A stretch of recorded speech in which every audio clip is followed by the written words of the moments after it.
Mitos y verdades acerca de los antibióticos. Vamos a conocer un poquito más acerca de estos medicamentos que se descubrieron a comienzos del siglo XX para lograr curar enfermedades infecciosas. Desde ese momento hasta el día de hoy han aparecido muchos antibióticos, unos muy nuevos, unos muy potentes, otros muy costosos, unos que se pueden administrar por vía oral, otros que solamente se pueden administrar por vía endovenosa. De cualquier manera, un antibiótico es un medicamento y como tal tiene que ser siempre prescrito por un profesional competente, y para eso tenemos uno de primera el día de hoy con nosotros, es el doctor Manuel Espinosa, él es médico infectólogo. Nos vamos a poner en autos para conocer de boca del doctor Espinosa todo lo que se refiere a los mitos y verdades con respecto a los antibióticos. Manuel, ¿cómo estás? Qué gusto verte nuevamente por acá. Gracias por darnos una mano como siempre para hablar acerca de los antibióticos. ¿Qué cosa es un antibiótico? ¿Cuál es la función del antibiótico? ¿Frente a qué tipo de infecciones está indicado, Manuel?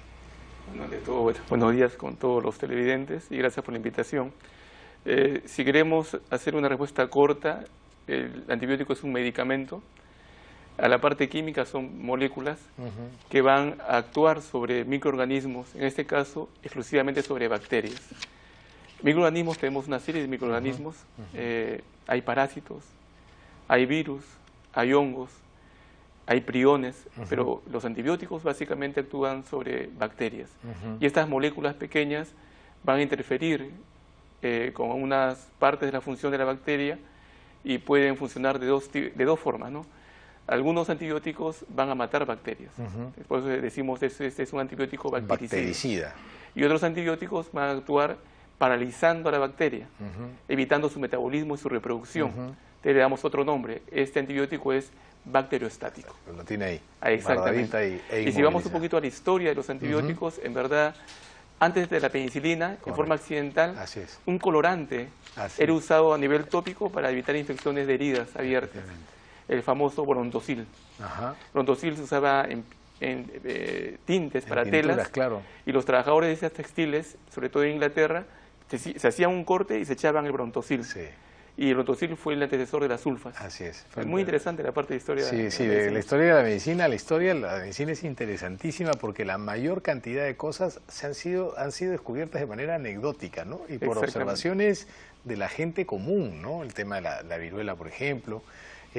Claro, las sulfas fueron los predecesores de los antibióticos y pensaron que ya habían solucionado gran parte del problema hasta que viene Alexander Fleming y descubre la penicilina, que además estuvo sujeta a mucha polémica, ¿no? Habían dudas con respecto a la seguridad. Fleming pide dinero para investigar acerca de la penicilina y creo que pide el equivalente a $100 y le niegan ese presupuesto, pero después cuando piden presupuesto para investigar acerca de la penicilina para ser utilizada como un arma en la guerra, les dan el presupuesto y se dan como $100.000 para aquella época. En fin, de todo eso se ha visto. Ahora, los antibióticos funcionan para cualquier infección bacteriana, porque ya ha explicado bien que solamente para infecciones producidas por bacterias, o es que hay bacterias que aceptan unos antibióticos y hay bacterias que aceptan otros antibióticos.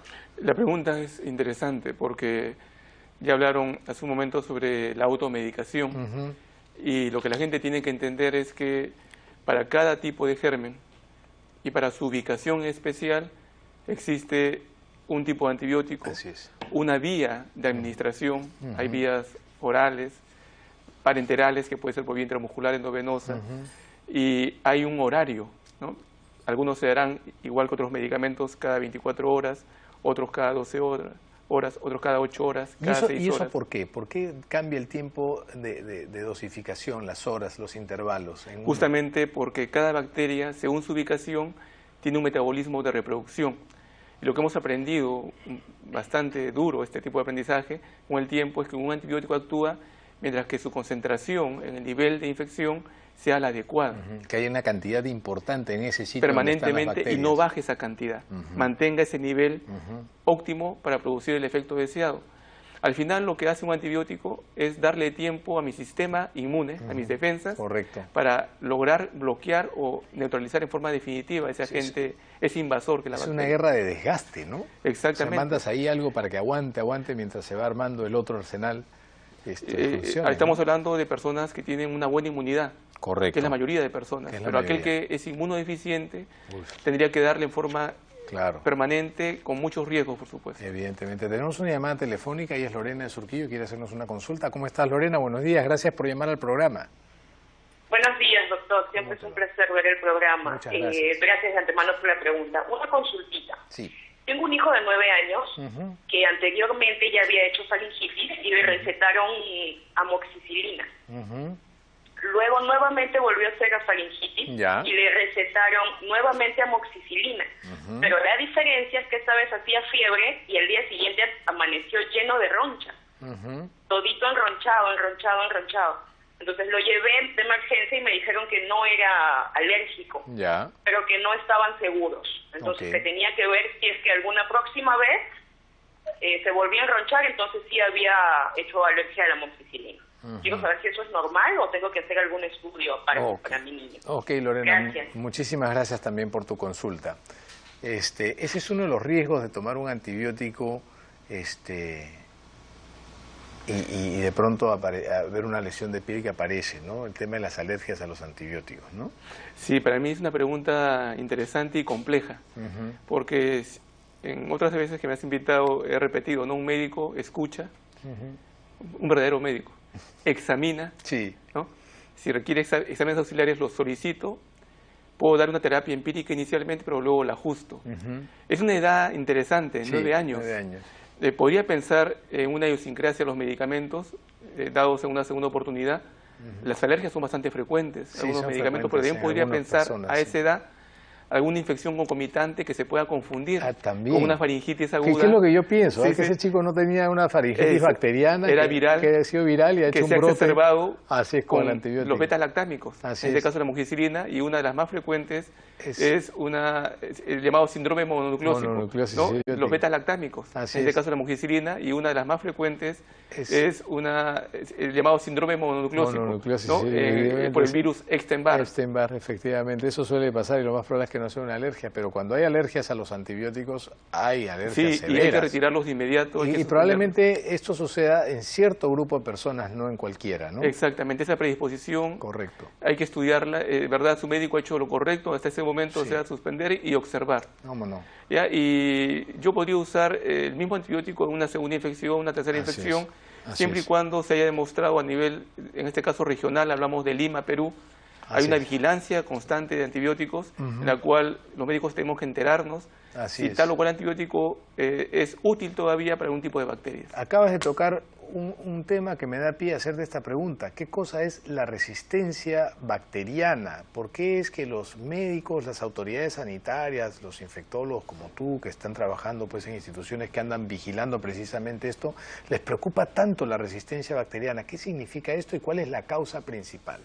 Resistencia bacteriana se puede traducir en la incapacidad de un quimioterápico con un antibiótico de actuar sobre un microorganismo, en este caso una bacteria, eliminarla o paralizarla. Esa incapacidad adquirida hace al final que los medicamentos, en este caso los antibióticos, ya no actúen. Y al no actuar harían que la infección progrese hacia formas graves, ¿no? De un foco infeccioso a sepsis, a shock séptico, falla multiorgánica y muerte según la condición del paciente o sus comorbilidades. Y hay gérmenes que son más fácilmente resistentes, que se hacen resistentes con más facilidad, ¿no? El estafilococo es uno de ellos, ¿no? Exactamente, y para nosotros al menos, aparte de los gran positivos como estafilococos, son los gran negativos. Por ejemplo, las infecciones de tracto urinario son las más mal manejadas y manoseadas. Muchas veces pasan las mujeres de médico en médico, y al menos en el Perú, muchos medicamentos que usábamos hace 20, 25 años ya no sirven para nada. Pero hay medicamentos que usamos hace 30, 40 años, los estamos rescatando del olvido, volviendo a usarlos y son tan efectivos como hace 40 años. Evidentemente, pero eso se llama uso racional de los antibióticos. Exactamente, ¿no? Ya hay acá una suerte de tema que se combinan: resistencia antibiótica y uso racional de antibióticos. Uso racional, evidentemente. Vamos a hablar con Maite, que nos está esperando en línea, y luego vamos a conversar acerca de la principal causa por la cual hay tanta y ha habido tanta resistencia, sobre todo a nivel mundial, ¿no? Sí. ¿Cómo estás, Maite? Buenos días, gracias por llamar al programa. Buenos días, gracias también. Cuéntanos, por favor. Bien, yo tengo un cuadro de celulitis en la pierna, más o menos desde el tobillo hasta la rodilla. ¿Desde cuándo? Desde el miércoles de la semana pasada. Ya. Por 3 días me dieron ciprofloxacino. El día lunes tuve que ir a la clínica nuevamente porque el estómago lo tenía puré. Y me cambiaron por otro antibiótico un poco más suave. Sin embargo, el médico o la dermatóloga que me está tratando no me dio ningún protector gástrico. Entonces, tengo la idea que los antibióticos un poco afectan el estómago, pero no me han dado ningún protector gástrico. ¿Debo de tomarlo de todas maneras? Ok, Maite, muchísimas gracias por tu consulta. Por favor, Manuel. Sí, la pregunta es muy buena. Porque suele suceder que tomas un medicamento y te afecta de alguna manera el estómago. En fin. La pregunta es buena porque en verdad no estamos obligados inicialmente a dar los llamados, entre comillas, protectores gástricos. Hay gente que piensa que sí, de inicio debe tomar un protector gástrico, los prazoles, ¿no? O más antiguo la ranitidina, pero solamente están indicados, como es el caso de Maite, está indicado cuando ella ya tiene las molestias, ya es insoportable tomar el medicamento porque cada vez que lo toma siente las molestias de ardor gástrico, intolerancia, a veces náuseas, vómitos. Solamente en ese caso podríamos administrar algunos de estos, entre comillas, llamados protectores gástricos. En la mayoría de personas no hace falta darlos cuando uso antibióticos. El médico sabe en qué momento podría darlos, a qué hora debe administrarlos, porque en algunos casos especiales podría haber interacciones con los medicamentos o podría interferir con la absorción adecuada del medicamento. Sobre el tipo de antibióticos que se usa para la localización de su infección, es su médico quien, en base a la historia clínica, en base a la extensión, debe indicar si usa tal o cual antibiótico o una combinación de antibióticos. Entonces la conclusión es que no siempre debe darse un protector gástrico y va a depender de cada persona, de cada paciente. Lo importante es que Maite no debería descontinuar el tratamiento porque una celulitis se puede complicar más aún, ¿no? Exactamente. Y bueno, lo bueno es que si tiene ese problema, ella debió retornar de inmediato donde su médico. Así es. No debió haber dejado el antibiótico porque justamente es una de las causas que tú preguntabas de resistencia bacteriana. ¿No? El uso indebido de los antibióticos, que es lo que genera tanta resistencia, no es solamente porque te automediques cada vez que sientas que tengas necesidad de tomar un medicamento porque tienes una infección, sino de que no concluyas con el tratamiento, con el número de días, la dosis adecuada, la forma de tomarlo ordenadamente. Sí, tú lo has dicho claramente. Las personas están acostumbrados, a veces reciben la receta, ven el horario y les dice 7, 10 días, va a depender de la ubicación de la infección, del tipo de infección, intensidad de la infección, y al segundo o tercer día se sienten mucho mejor. Entonces actúan por cortar la medicación. Correcto. O le dicen cada 8 horas, pero dicen, pero si ya estoy mejor, o lo cortan o incluso hacen algo peor, bajan la dosis y aumentan el intervalo, en lugar de cada 8 horas, cada 12 horas. Todo eso va a ocasionar resistencia bacteriana. Tenemos una llamada de Trujillo y después de la llamada que tenemos en espera, quiero hablar acerca de cómo tomar correctamente un antibiótico y el número de días que deberíamos tomarlo, porque a veces te prescriben el antibiótico y no te dicen por cuántos días, ¿no? Ahí también hay un vacío en la prescripción. Adelante con la llamada. ¿Cómo estás? Buenos días. Gracias por llamar al programa. Doctor, muy buenos días. ¿Cómo está, Julio? Gracias también por la atención y por la respuesta. Tengo 2 preguntas. Sí, por favor. La primera es, y esto lo hablo por lo que tengo familiares que continuamente van al médico, ¿no? Y son alérgicos. Muchas veces nosotros nos hemos dado cuenta que cuando le administran un antibiótico, tipo penicilina, no les hace tan bien como cuando le da streptomicina. Esa es la primera pregunta. Y la segunda es que unos médicos a los alérgicos nos han dicho que no tiene que tomar menos de 10 días. Y hay médicos que no les avisa y nos dan, no, que tomen 5 o 6 días. Quisiera saber esa duda, ¿no? Ya, pero ¿alérgicos a qué son tus familiares, Julio? ¿Alérgicos a algún antibiótico? Ya, ¿Han hecho alguna reacción? No, son alérgicos, asmáticos, al árbol respiratorio, que suben de rinitis. Ya. Ok, perfecto, ¿no? Julito, te agradezco muchísimo la consulta. Por favor, estate pendiente de la respuesta. Cuéntanos esto. Sí, es una pregunta también compleja para mí. Agradezco muchísimo la consulta. Por favor, estate pendiente de la respuesta. Cuéntanos esto. Sí, es una pregunta también compleja para mí porque... Es compleja porque en realidad el que seas asmático no contraindica que tomes ningún antibiótico, no debería haber ninguna restricción. Exactamente, esto, ¿no? A menos que hayas demostrado lo que hablamos hace un momento. ¿Cómo no? Que tengas una alergia a algún tipo de antibiótico. Claro, que tú la has tomado y se relacione directamente con alguna manifestación. Efectivamente. Ejemplo, se le hinchan los párpados, exacto, la boca, no puede respirar, ¿no? Eso es una alergia severa y si sabe que es por un antibiótico, pues evítelo. Ahora, una pregunta que nos hace Julio tiene que ver con ese vacío que existe en la forma en la que se prescriben. Tome amoxicilina, 500 miligramos cada 8 horas y doctor, ¿y por cuántos días? Ah, me olvidé, se me quedó en el tintero. Sí, es algo frecuente. ¿Cuánto tiempo como mínimo debemos tomar un antibiótico? En verdad es también controversial, pero el estándar actual de dar una cantidad exacta de días, 7, 10 días, depende mucho de las investigaciones que se han hecho en los ensayos clínicos, que tú los has dicho muy bien. Ensayos clínicos para cierto tipo de infecciones, vamos a hablar de una faringitis purulenta, ¿no? Pero una mielitis purulenta, rinitis, sinusitis, hay periodos en los cuales en ese ensayo clínico ha funcionado. Eso tiene el nombre de eficacia. Cuando lo usas en el mundo real, cambia de nombre. Cambias la eficacia a efectividad. Porque ese es en el mundo real. Son edades diferentes, condiciones físicas diferentes, pesos diferentes, sexo, entre otras. Comorbilidades, es diabético, es hipertenso, nefrópata, cardiópata, etcétera, etcétera, correcto. Etcétera. Por lo tanto, la conclusión actual es que no hay número de días específico. Pero todos asumen que 2 días después, o sea, 48 horas después de haber mejorado, ¿no? En forma sustancial la infección y los síntomas, podría ser el momento de dejar de tomar la terapia antibiótica.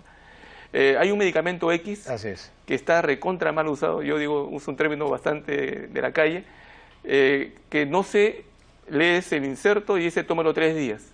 Los colegas lo dan por 3 días. Y los 3 días, en verdad, en general, son insuficientes. Para tratar... A pesar de que la evidencia dice que vamos a hablar de la molécula, la citromicina. Exactamente, esa es la molécula. Tiene un efecto de 15 días, sí, hay estudios que dicen que no es tan... Claro, entonces uno debería prolongar más el tiempo del uso, ¿no? Ese efecto postantibiótico no es tanto en el mundo real, la efectividad no es tanta como está en los ensayos clínicos y debería prolongarse según el tipo de infección. No quiero irme sin preguntarte antibióticos y alcohol, porque todo el mundo dice, oye, estoy tomando antibióticos, ¿puedo tomar una cervecita? Es otra pregunta compleja también. En verdad, la respuesta es que no es tan cierta como se dice. Una cervecita, una copa de vino, un vasito de whisky, tal vez no podrían alterar. Pero la regla normal es que a veces esa copita se convierte en muchas copas. Eso también hay que saberlo discriminar, porque si te dice un chico de 20 años y dice, oye, estoy tomando antibiótico, voy a tomar una cerveza, sabes que no se va a tomar una cerveza.